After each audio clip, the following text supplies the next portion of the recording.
Good morning, ladies and gentlemen, boxing fans worldwide.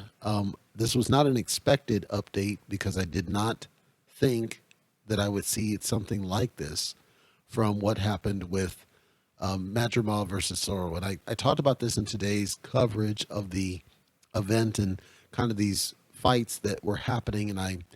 If you go back and listen to that update, I do encourage you to. I previewed this fight ever briefly, and I talked about the fact that Madrimov he's essentially a killer knockout artist, etc. And then, Soro's, I wouldn't highly rate him, but he's traveled, well traveled. He's not washed, but he's well traveled.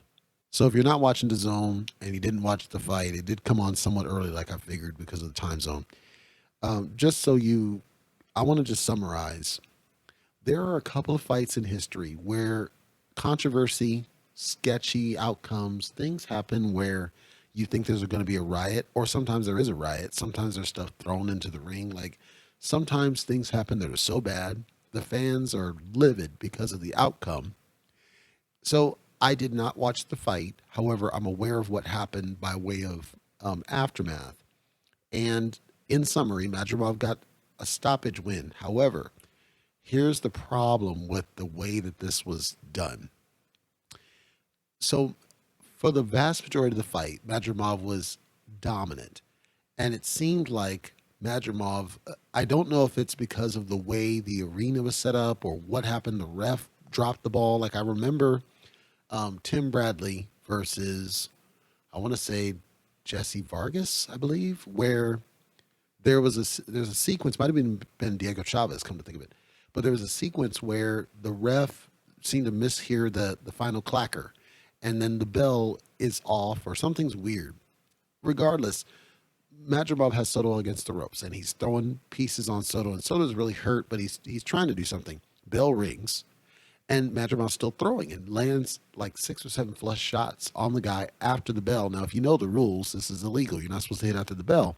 But then the refs kind of part to blame in this. They allowed the decision, apparently, as far as I can tell, as far as right now, they're going to allow it to be a stoppage decision. There may be some later updates, but as of right now, they're calling it a stoppage for Madrimov.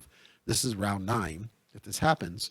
And so nobody's really happy. Apparently, there's a whole big, you know, I don't want to say hushed shock because hushed is the wrong thing to say. It was like, felt like riot in the air. I guess the best way to describe it.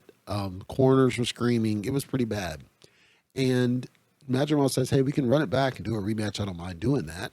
But it goes to, well, why did that happen in the first place? And I've noticed a pattern with DAZN fights in particular where there seems to be just some strange outcomes, and I'm not sure if it's the venue or the officials or what is going on there that causes this.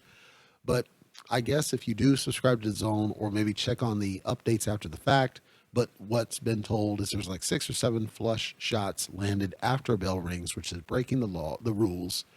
And as a result, Madrimal gets a stoppage win over Soro. And I wouldn't say Soro was completely in the fight and had a chance. However, we don't know necessarily what could have happened. Anything can happen in boxing. So that's our recent update. It does seem like it was a huge controversy. It does seem like, even if you were to count that Madrimov was dominant, certainly there had to be, you don't want people to get hit after the bell, because what happens is when the bell rings as a fighter, you generally start dropping your guard and you're more vulnerable. So you could really hurt somebody badly when that happens. So I don't know how it's going to turn out. I may do a secondary update later when and if I see more information. But as of right now, it was almost like Madrimov was trying to pull a Wilder and get a body on the record because of the way that this played out. So if you do get a chance to see it, obviously it's probably not for the squeamish, but I think it's worth to kind of gauge what went wrong. Was it the venue? Was it the ref? What really went wrong here? I suspect it's something with the zones, or excuse me, the forum, the arena, the structure where it was built, and possibly the bell wasn't loud enough, or I don't know, something with the ref. Who knows? But it seemed like just a breakdown of the forum and the setup. Well, if they don't address that before the next fights that are up, you're going to see something like this again. So you want to make sure this gets addressed. But yeah, I got the screenshot up there, but it's not the full fight. You're going to need to try to find that elsewhere. I would suggest you look at Twitter, because usually people will put snippets of what they saw on Twitter before DAZN cuts it.